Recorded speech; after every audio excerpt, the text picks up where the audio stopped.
नमस्कार, आप देख रहे हैं रेड हैंडेड न्यूज नेटवर्क। मैं हूं आपके साथ मनु तिवारी। आइए रुक करते हैं देश की ताजा खबरों की ओर।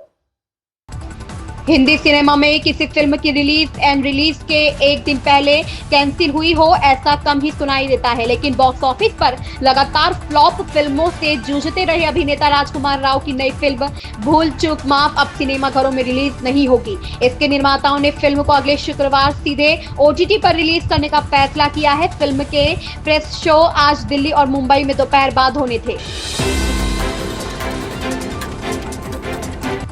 ऑपरेशन सिंदूर के बाद बने हालात को लेकर केंद्र सरकार द्वारा बुलाई गई सर्वदलीय बैठक समाप्त हो गई है। बैठक के बाद कांग्रेस अध्यक्ष मल्लिकार्जुन खड़गे ने कहा कि संकट की इस घड़ी में हम सरकार के साथ हैं। खड़गे ने कहा कि कुछ चीजें ऐसी हैं जिनके बारे में हमें गोपनीयता का हवाला देकर जानकारी नहीं दी गई। राहुल गांधी ने कहा कि हमने सरकार को पूरा समर्थन दिया है। बैठक की अध्यक्षता रक्षा मंत्री राजनाथ सिंह ने की। बैठक में गृह मंत्री अमित शाह और संसदीय मामलों के मंत्री किरेन रिजिजू भी मौजूद रहे।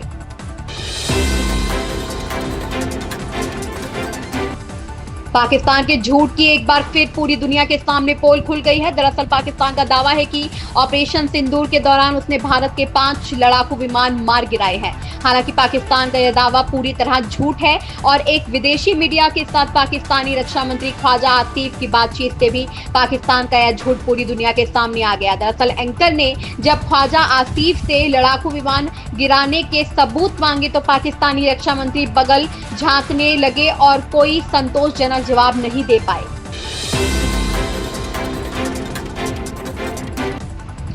लोक सेवा आयोग के तहत चयनित राज्य के माध्यमिक विद्यालयों के नवनियुक्त सहायक अध्यापकों और प्रवक्ताओं को संबोधित करते हुए सीएम योगी आदित्यनाथ ने कहा, आपने देखा होगा कि कैसे आप में से किसी को यूपी लोक सेवा आयोग की पूरी चयन प्रक्रिया में कोई जैक नहीं लगाना पड़ा। पीएम के मिशन रोजगार के लक्ष्य को प्राप्त करने के लिए हमारी राज्य सरकार ने निष्पक्ष और पारदर्शी चयन प्रक्रिया के माध्यम से आज 8 लाख नियुक्ति पत्र वितरित किए। इससे पहले भी राज्य सरकार ने बेसिक शिक्षा परिषद में 1,23,000 से अधिक शिक्षकों की भर्ती करके प्रदेश के युवाओं को अवसर दिया। एक प्रक्रिया के तहत आपका चयन हुआ है। लोक सेवा आयोग ने इसकी परीक्षा संपन्न की और उसके बाद अपना परिणाम यहां पर उत्तर प्रदेश शासन को उपलब्ध करवाया और आज चयन की प्रक्रिया संपादित हुई है। आपने देखा होगा इस पूरी प्रक्रिया में किसी भी स्तर पर आपको सिफारिश कराने की नौबत नहीं आई होगी। एक निष्पक्ष और पारदर्शी चयन की प्रक्रिया के माध्यम से प्रधानमंत्री मोदी जी के मिशन रोजगार के लक्ष्य को प्राप्त करने की दिशा में सरकार ने जो कदम आज से 8 वर्ष पहले प्रारंभ किए थे, सुप्रीम कोर्ट ने दिल्ली, उत्तर प्रदेश और राजस्थान की सरकार को फटकार लगाई है। फटकार राज्य प्रदूषण नियंत्रण बोर्ड में रिक्तियों को लेकर लगाई गई। सुप्रीम कोर्ट ने बताया कि दिल्ली प्रदूषण नियंत्रण बोर्ड में 55% पद खाली पड़े हैं। सुप्रीम कोर्ट ने नाराजगी जाहिर करते हुए कहा कि रिक्तियों की वजह से प्रदूषण नियंत्रण बोर्ड काम नहीं कर पा रहे हैं और लगभग खत्म होने के कगार पर है। सुप्रीम कोर्ट ने दिल्ली, उत्तर प्रदेश, हरियाणा और राजस्थान के मुख्य सचिवों को अवमानना नोटिस जारी कर जवाब मांगा है।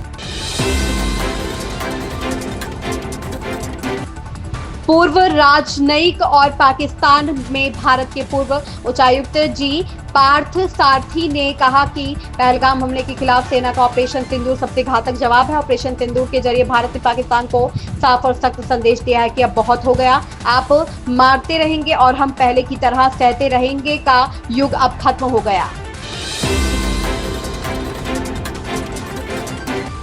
मुख्यमंत्री योगी आदित्यनाथ ने गुरुवार को लखनऊ के होटल क्लार्क अवध में आयोजित India Boolean and jewellers association के कॉन्क्लेव को संबोधित किया। अपने संबोधन में उन्होंने बीते 8 साल में राज्य की अर्थव्यवस्था और कानून व्यवस्था को मजबूती करने में हुई उल्लेखनीय प्रगति की विशेष रूप से चर्चा की।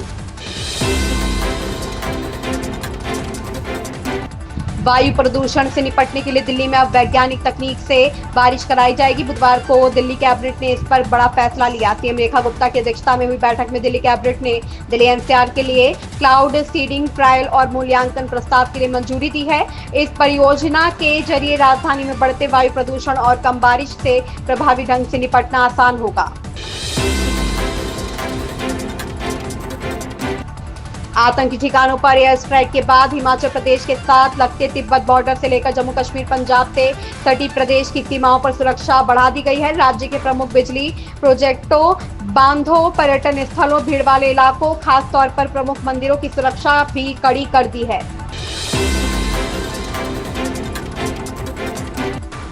पहलगाम आतंकी हमले के बाद भारत ने पाकिस्तान पर सीधी सैन्य कार्रवाई से पहले कूटनीतिक और जल रणनीतिक कदमों के जरिए दबाव बनाया।